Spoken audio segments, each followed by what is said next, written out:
The surgeon's daughter never walked in her life, until a black homeless boy said, "Let me try." The November rain hammered against the windows of Chicago Memorial Hospital like desperate fingers tapping for entry. Inside the pristine marble lobby, everything gleamed with a kind of cleanliness that only money could buy. Crystal chandeliers cast golden light across walls lined with portraits of distinguished doctors, their eyes seeming to judge everyone who passed beneath them. This was a place where hope came with a price tag, where miracles were scheduled between 9 and 5, and where the poor rarely dared to tread. But on this particular Thursday afternoon, as the city shivered under grey skies, a 10-year-old boy named Marcus Thompson stood at the entrance, water dripping from his torn jacket onto the immaculate floor. His dark skin glistened with raindrops, his clothes hung heavy with moisture, and his worn sneakers squelched with each step he took into the lobby. The receptionist, a woman named Patricia with perfectly styled blonde hair and manicured nails, looked up from her computer screen and immediately pressed the silent alarm button under her desk. Marcus didn't notice her reaction. His eyes were fixed on something across the lobby, a little girl in a wheelchair being pushed by a man in an expensive suit. The girl's legs hung limply, covered by a soft pink blanket, and her head lolled to one side, as if the weight of it was too much for her neck to bear. But it was her eyes that caught Marcus's attention. They were the saddest eyes he'd ever seen on a child, like windows to a soul that had given up on the possibility of joy. "Security, we need someone in the main lobby immediately," Patricia whispered into her headset, her voice carrying the practiced calm of someone who dealt with unwanted visitors regularly. Within moments, 2 security guards appeared, their uniforms crisp and their expressions stern. They moved toward Marcus with the confidence of men who knew their authority in this space. But Marcus didn't run. He didn't even flinch. Instead, he walked directly toward the man pushing the wheelchair, his small feet leaving wet footprints on the marble floor. "Excuse me, sir," Marcus said, his voice clear and steady despite his young age. "I can help your daughter walk. I know how." The lobby fell silent. Even the sound of the rain seemed to pause, as if the universe itself was holding its breath. Dr. Benjamin Crawford, one of the most respected surgeons in Chicago, and the father of 7-year-old Lily Crawford, stopped pushing the wheelchair and stared at the boy before him. His first instinct was anger. How dare this street child approach him with such an absurd claim? His daughter had been paralyzed from the waist down since birth, a result of a rare spinal condition that the best specialists in the country had declared irreversible. He had spent millions on treatments, flown in experts from Germany, Switzerland, and Japan. He had tried experimental procedures that weren't even approved by the FDA. And now this boy, who couldn't have been older than 10, who looked like he hadn't eaten a proper meal in days, was telling him he could make his daughter walk. Dr. Crawford's face turned red with rage, but before he could speak, another voice cut through the tension like a scalpel through flesh. "What is going on here? Why is this child in my hospital?" Dr. Richard Pemberton, the chief of pediatric medicine and Dr. Crawford's longtime colleague, strode into the lobby with the authority of a man who believed the world existed to serve him. His white coat was so starched it could have stood on its own, and his grey hair was slicked back with expensive gel that smelled of pine and privilege. He took one look at Marcus, and his lip curled in disgust. "Security, remove this boy immediately. This is a medical facility, not a homeless shelter." The guards moved forward, reaching for Marcus's arms, but the boy stepped back, his eyes never leaving Lily's face. "Please," Marcus said, and for the first time, his voice cracked with emotion. "I know you don't believe me, but I can help her. My grandmother, she taught me things before she died. Ancient things. Things that doctors don't learn in their schools." Dr. Pemberton laughed, a harsh sound that echoed off the marble walls. "Ancient things? You mean superstition and nonsense? Get him out of here before he spreads disease to our patients." But as the guards grabbed Marcus's arms, something extraordinary happened. Lily, who hadn't spoken a clear word in over 2 years, who communicated only through grunts and gestures, suddenly cried out in a voice as clear as a bell, "Wait!" Everyone froze. Dr. Crawford's hands trembled on the wheelchair handles. Dr. Pemberton's mouth fell open. Even the security guards loosened their grip on Marcus's arms. Lily was looking directly at Marcus, and for the first time in years, there was light in her eyes. She raised one thin arm, pointing at him with a finger that shook with effort. "Him," she said, each word a struggle but determined to be heard. "He sees me." Dr. Crawford knelt beside his daughter's wheelchair, tears streaming down his face. "Lily, sweetheart, you're talking. You're really talking." But Lily wasn't looking at her father. Her entire focus was on Marcus, as if he was the only person in the crowded lobby who truly existed. Marcus gently pulled free from the guard's loosened grip, and walked slowly toward the wheelchair. He knelt down so he was at eye level with Lily, and when he spoke, his voice was soft and warm like summer rain. "Hello, beautiful princess. I see you in there, fighting to come out. Your legs aren't broken, are they? They are just sleeping, waiting for someone to sing them the right song to wake them up." Dr. Pemberton scoffed, but his derision sounded forced now, uncertain. "This is ridiculous. Dr. Crawford, surely you're not going to listen to this charlatan child. Your daughter needs real medical treatment, not fairy tales and false hope." But Dr. Crawford was watching his daughter's face, seeing an expression he hadn't seen in years, hope mixed with recognition, as if she had found something she didn't even know she was looking for. "What kind of song?" Lily whispered, her voice growing stronger with each word. Marcus smiled, and it transformed his whole face, making him look older and younger at the same time. "The kind of song that only the heart knows how to sing. The kind my grandmother sang to children whose bodies forgot how to remember themselves." He reached out slowly, giving Lily time to pull back if she wanted, but she didn't.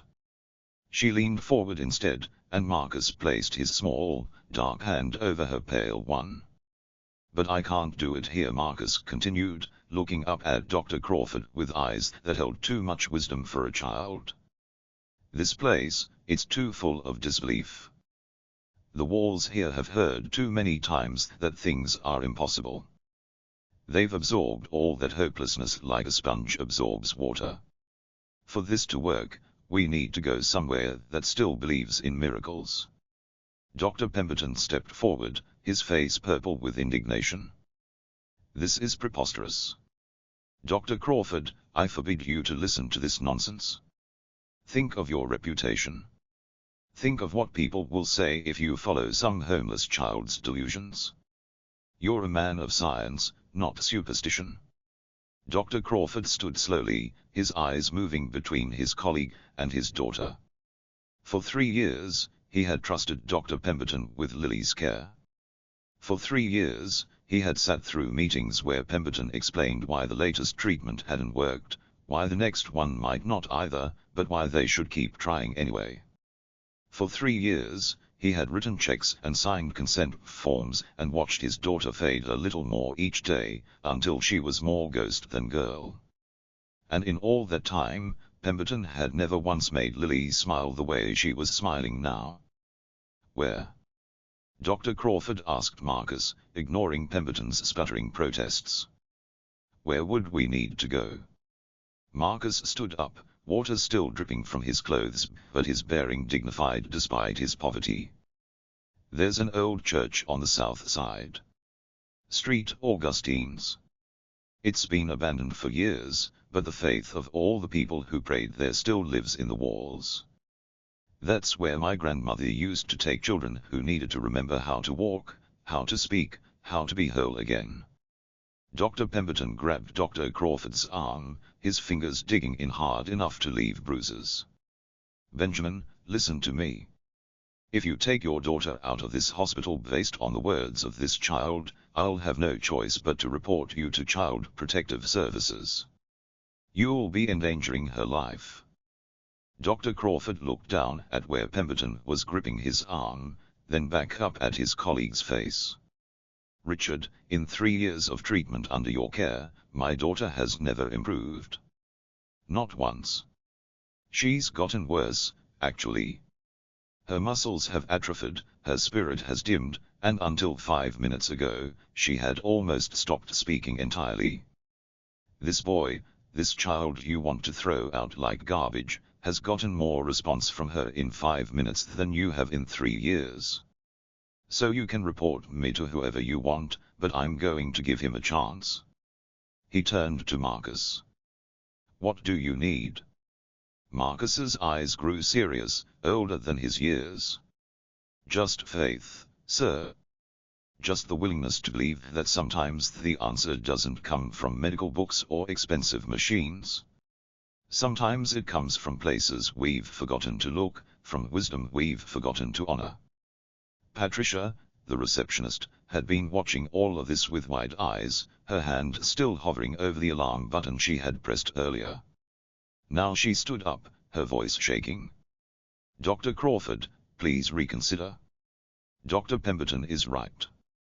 This could be dangerous."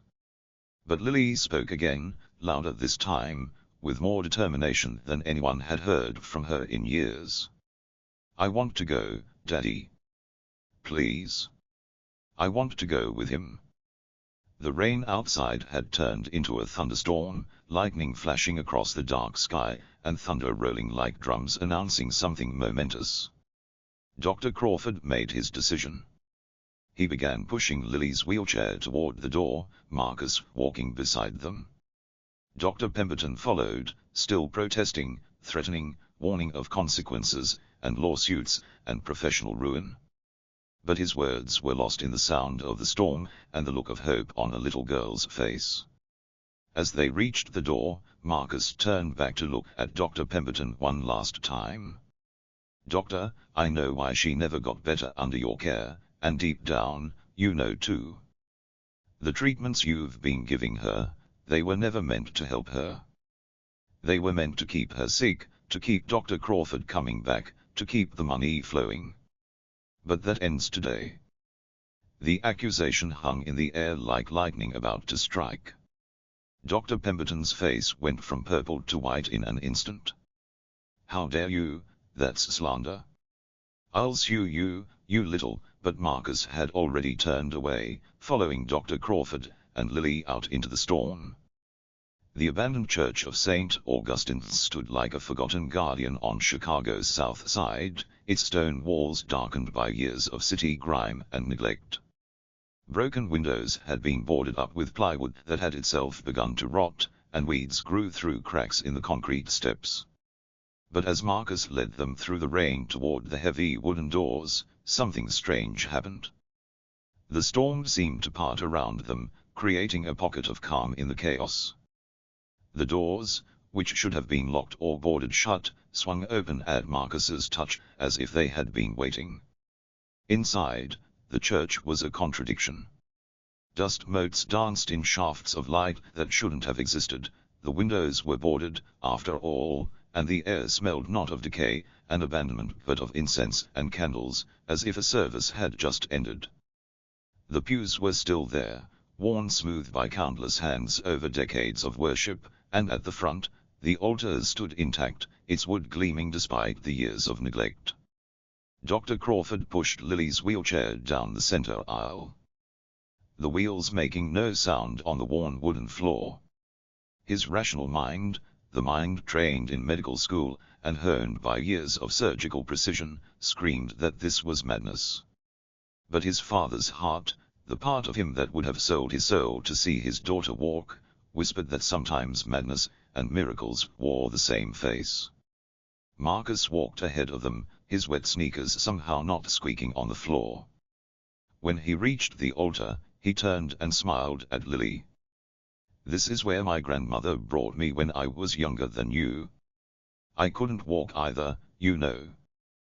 The doctors said my spine was twisted, that I'd never take a step without surgery, that my family couldn't afford.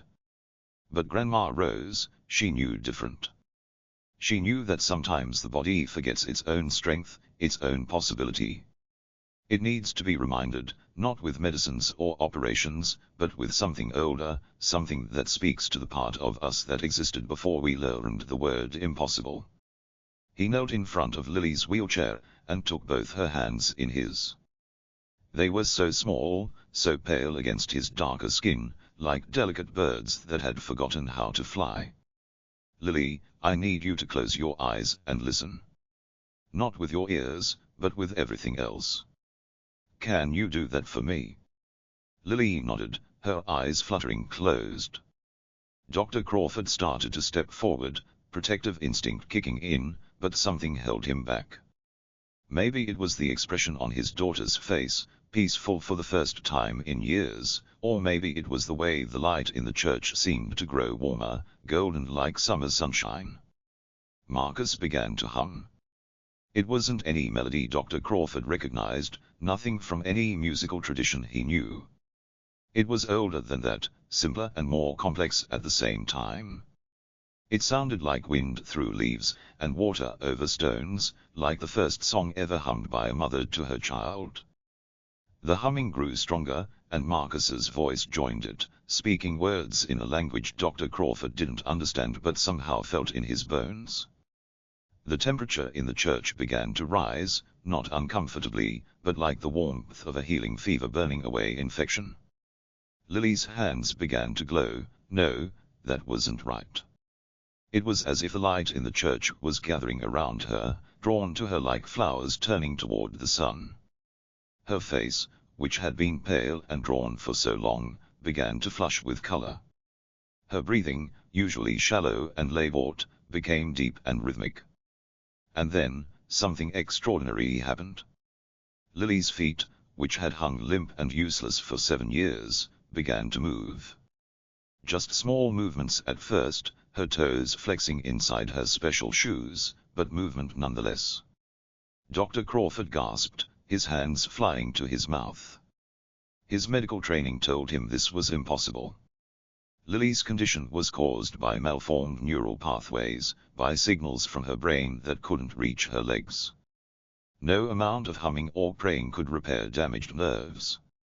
And yet, he was watching his daughter's legs move with his own eyes.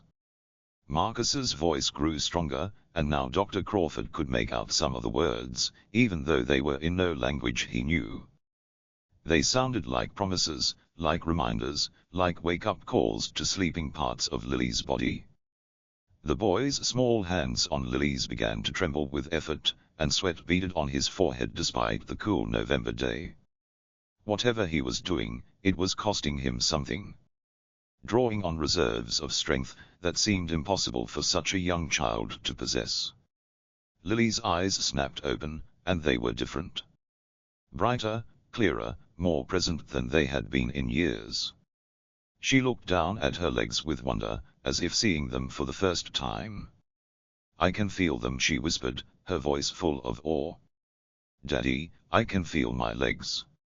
They are warm. They are alive. Dr. Crawford fell to his knees beside the wheelchair, tears streaming down his face. He reached out tentatively, afraid to touch, afraid to break whatever spell was being woven.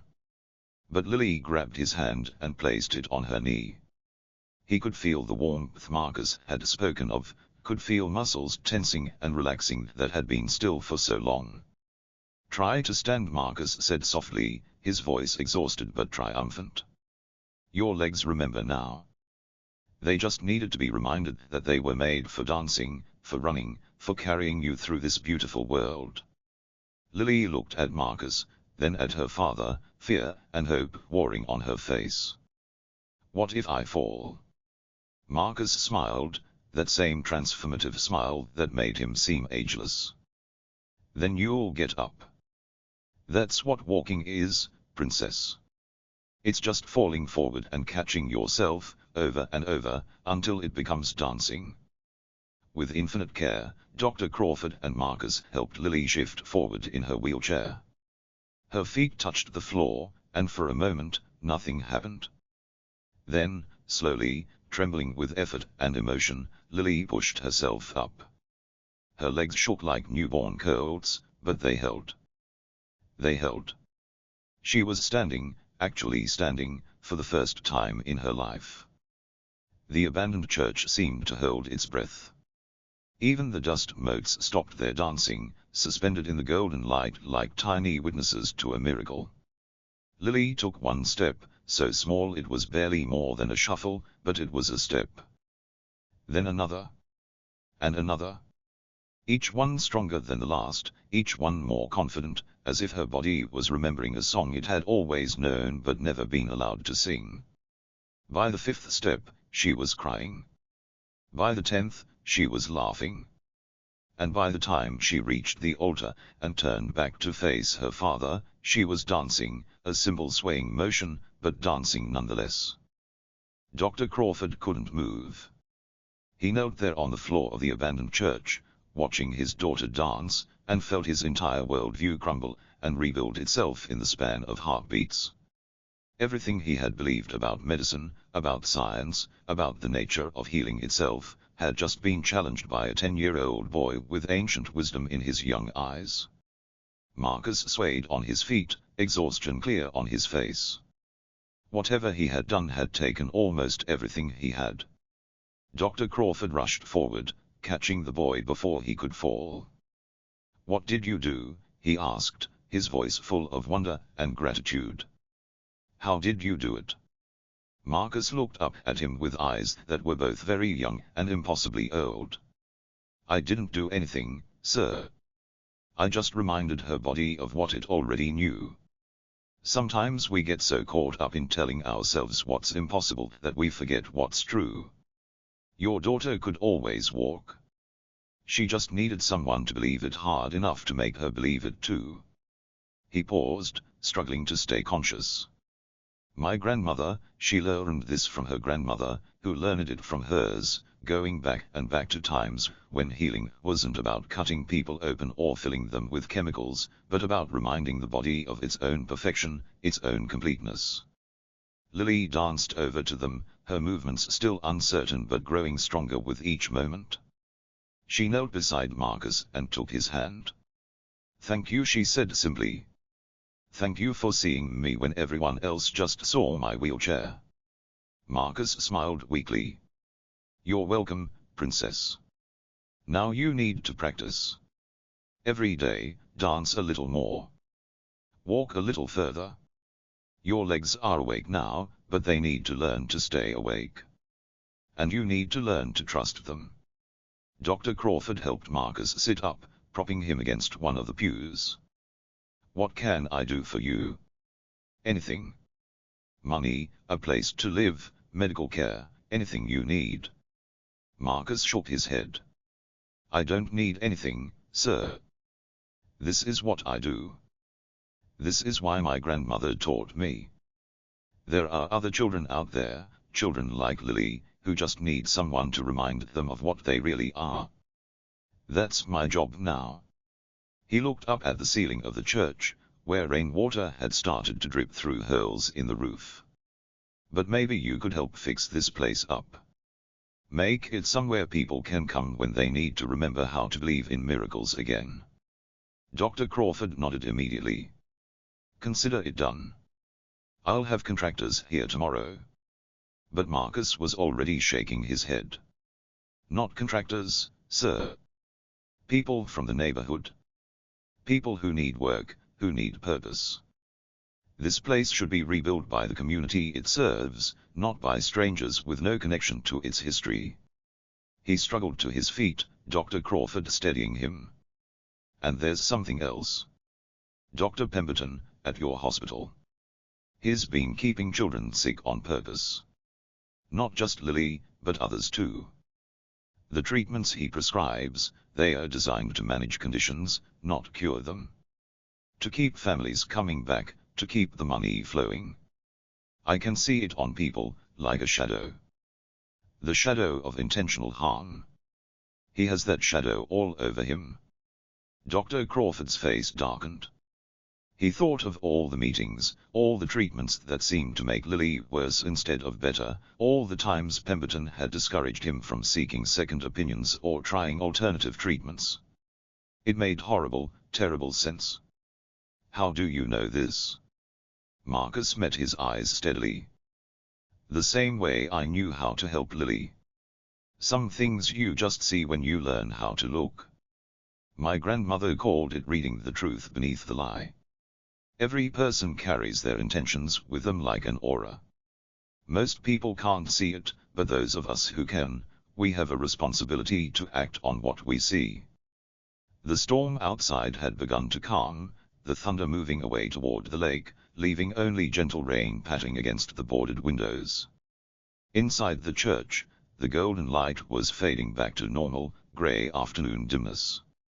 But something had changed in the space, some quality of possibility, of potential, that hadn't been there before. Lily was still walking, making larger and larger circles around the pews, her face glowing with joy and discovery.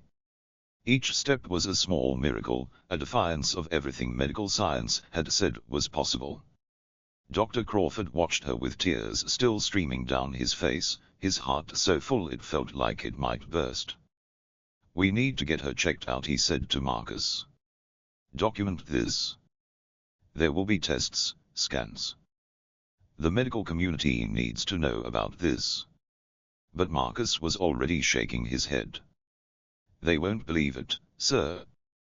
They'll say it was a misdiagnosis, or a temporary psychosomatic response, or a dozen other things that let them keep their worldview intact. That's okay. The people who need to know will know. The families who are desperate enough to believe will find their way here. He walked slowly toward the door, his strength gradually returning. But you should still expose Dr. Pemberton. Not for what he'll say about today, but for what he's been doing to children. That's a crime your kind of law can understand and punish. As they prepared to leave the church, Marcus turned back one last time. Oh, and sir? Lily's walking, that's permanent. But she'll have days when she doubts, when her legs feel heavy again. On those days, remind her of this moment. Remind her that she danced in a place where miracles live. That's usually enough to wake the memory back up. Dr. Crawford nodded, committing every word to memory. He pulled out his phone to call his driver, then stopped. Marcus, where do you live? Where are your parents? The boy's face clouded for just a moment. My grandmother was all I had, and she passed last winter. I stay different places. The south side looks after its own, mostly. But don't worry about me, sir. I've got work to do. Before Dr. Crawford could protest, could insist on helping, Marcus had slipped out the door and disappeared into the rain-washed streets. One moment he was there, a small figure in wet clothes, and the next he was gone, as if the city itself had swallowed him up to keep him safe. The ride back to their Lincoln Park mansion was silent except for Lily's occasional gasps of delight as she wiggled her toes, flexed her ankles, felt the leather of the car seat with the soles of her feet. Dr. Crawford drove himself, having sent the driver home, needing the normalcy of doing something ordinary while processing something extraordinary. As they pulled into their driveway, Lily suddenly spoke. Daddy, we have to help him. Marcus. We have to find him and help him. Dr. Crawford nodded. We will, sweetheart. We'll find him. But even as he said it, he suspected that Marcus was the kind of person who appeared when needed and vanished when the work was done, like all true angels do. That night, after Lily had walked up the stairs to her bedroom by herself, walked up the stairs, Dr. Crawford sat in his study and made phone calls. First to his lawyer, then to a private investigator, then to friends on the hospital board. By morning, there would be a full investigation into Dr. Pemberton's treatment protocols, and a foundation established to rebuild St. Augustine's Church as a community healing center. But Marcus Thompson seemed to have vanished as completely as morning mist. No one in the South Side admitted to knowing him, though Dr. Crawford caught glimpses of recognition in some eyes, quickly hidden.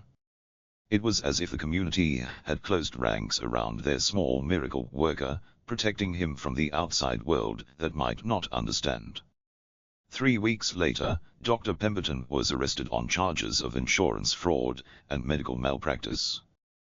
The investigation had revealed exactly what Marcus had said, a pattern of treatments designed to manage, not cure, keeping wealthy families dependent on expensive, ongoing care. 17 children had been affected over 5 years, their conditions deliberately maintained or worsened for profit. The medical community was shocked. The media had a field day. But Dr. Crawford's thoughts kept returning to a boy in wet sneakers who had known the truth just by looking. Lily grew stronger every day. She ran now, and jumped, and had started ballet classes. Sometimes, when she thought no one was watching, Dr. Crawford would catch her dancing like she had in the church, swaying to music only she could hear. And sometimes, just sometimes, he thought he could hear it too, that ancient melody that Marcus had hummed, the song that woke sleeping legs and reminded bodies how to be whole. The church renovation was completed by Christmas. True to Marcus's wishes, it had been rebuilt by people from the neighborhood, unemployed contractors, retired craftsmen, young people learning trades. It became not just a building but a symbol of community renewal. Dr. Crawford had wanted to call it the Marcus Thompson Healing Center, but no one could confirm that was really the boy's name, and somehow it didn't feel right to name it after someone who clearly preferred to remain in the shadows. So they simply called it St. Augustine's Renewal Center, and people came. They came with children the hospitals had given up on, with conditions that didn't respond to traditional treatment, with hope worn thin but not quite extinguished. And sometimes, though no one could ever prove it, a young boy would appear. Different people described him differently, sometimes he was Latino, sometimes Asian, sometimes white, but the eyes were always the same. Old eyes in a young face, eyes that saw beneath the surface to the truth below. He would work with a child for an hour or two, humming that strange, ancient melody, and then he would disappear. And more often than not, the child would improve. Not always dramatically like Lily, but enough. Enough to give hope. Enough to keep believing. Dr. Crawford never saw Marcus again, though he looked for him everywhere. But on the first anniversary of Lily's healing, he found an envelope slipped under his office door at the hospital. Inside was a single sheet of paper with a handwritten note, the surgeon's daughter who never walked in her life until a homeless boy said, "Let me try is dancing beautifully. My grandmother would be proud. Keep believing in impossible things, doctor. That's how they become possible. M." Dr. Crawford framed the note and hung it in his office, where it served as a daily reminder that everything he thought he knew about medicine, about healing, about the nature of reality itself, was only a small part of a much larger truth. And somewhere in Chicago, in the spaces between what is known and what is possible, a young boy with old eyes continued his grandmother's work, one miracle at a time. Years passed, and Lily grew into a talented dancer, her legs strong and sure. She went to Juilliard, performed on stages around the world, and always, before each performance, she would close her eyes and hum that ancient melody, feeling her legs warm with remembered miracle. She established a scholarship for underprivileged children to attend dance classes, and insisted that auditions be held at St. Augustine's Renewal Center. And sometimes, when the light was just right and the world was quiet enough to hear its own heartbeat, people swore they could see him, a young boy with old eyes, watching from the back of the room, smiling as children discovered they could do things everyone said was impossible. He never aged, this boy, or perhaps he was many boys, many girls, many spirits of healing moving through the world in the shape most likely to be dismissed and overlooked. Because that's how the best miracles happen, not with fanfare and scientific documentation, but quietly, in abandoned churches and forgotten corners, where faith is the only medicine, and love is the only credential required. Dr. Crawford eventually left his surgical practice to run the Renewal Center full-time. He learned to see what Marcus had seen, the shadows of intentional harm, the light of potential healing, the truth beneath the lie. He couldn't heal the way Marcus had, but he could create space for healing to happen, could protect the miraculous from those who would seek to explain it away or exploit it. And every time a child walked who shouldn't be able to walk, every time a voice spoke that had been silent, every time the impossible became possible, he would think of a rainy November day when a boy in wet sneakers had walked into Chicago Memorial Hospital and changed everything. The story spread, as stories do, transforming in the telling. Some versions had Marcus as an angel, others as a time traveler, still others as a collective hallucination brought on by desperate hope. But Lily knew the truth. Marcus had been exactly what he appeared to be, a poor boy from the South Side who had been taught by his grandmother that healing was about remembering, not repairing. That bodies knew how to be whole, they just sometimes forgot. That the real medicine was in the believing, and the real miracle was in the trying. On her wedding day, as Lily danced with her father, she whispered in his ear, "Do you think he's watching?" Dr. Crawford twirled his daughter, her white dress spinning out like a flower blooming, her legs strong and graceful beneath it. "I know he is, sweetheart. Somewhere, somehow, he's watching and smiling. And maybe it was just the light from the chandeliers, or maybe it was tears in his eyes, but Dr. Crawford could have sworn he saw him, just for a moment, just a glimpse, a young boy with old eyes standing in the doorway of the reception hall, nodding once in approval before disappearing into the crowd. The surgeon's daughter, who never walked in her life until a black homeless boy said "let me try," had not just learned to walk. She had learned to soar. And in teaching her to remember what her body always knew, Marcus had taught them all to remember what their hearts always knew, that miracles aren't about defying the laws of nature, but about remembering laws we've forgotten. Laws written in the language of faith and love, hummed in ancient melodies, and kept alive by those brave enough to say, "Let me try," when everyone else says, "Impossible." The St. Augustine's Renewal Center still stands today, its doors always open, its halls filled with the footsteps of children who were told they'd never walk, the voices of those who were told they'd never speak, the laughter of those who were told they'd never laugh again. And sometimes, just sometimes, when the light falls just right through the restored stained glass windows, visitors swear they can hear it, that ancient humming, the timeless melody that reminds bodies how to be whole, and souls how to hope. They say if you listen closely enough, if you believe hard enough, you can hear the words beneath the melody, spoken in a language older than hurt, and stronger than doubt. You were always whole. You were always perfect. You just forgot for a while. But now, remember. Remember. Remember. And in that remembering, in that moment of recognition between what we're told is impossible and what we know is true, miracles continue to unfold, one step, one word, one dance at a time.